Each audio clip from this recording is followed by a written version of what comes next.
asked to find dy dx for each of these, the derivative of y with respect to x. And even if they're negative exponents, the power rule still is applied. The negative 4 comes down and multiplies. So negative 4 times 1 over 4 is a negative 1. And then it gets reduced by 1, so it should be x to the negative fifth.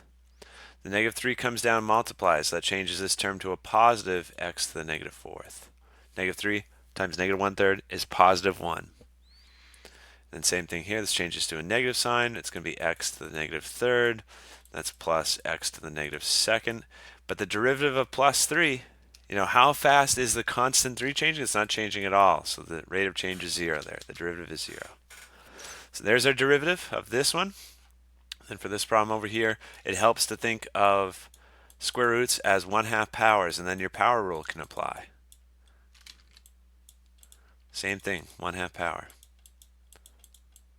Look, if you have 1 over x to the 1/2 power, that's the same thing as x to the negative 1/2 power. And so when we take a derivative with respect to x, the 1/2 comes down and multiplies, and it gets reduced by 1. So 1/2 minus 1 is negative 1/2.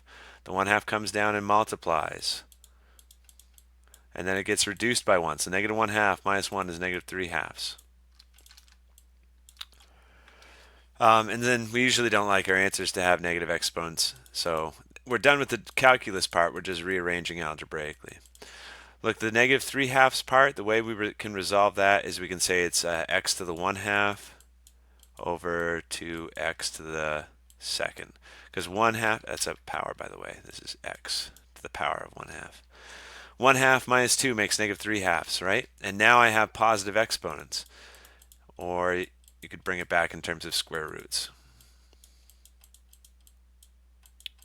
Okay, so this was the right answer. I've just changed it so that there was no negative exponents. And then I change it so 1/2 powers are back to square roots. So that's the derivative of this thingy-majigger.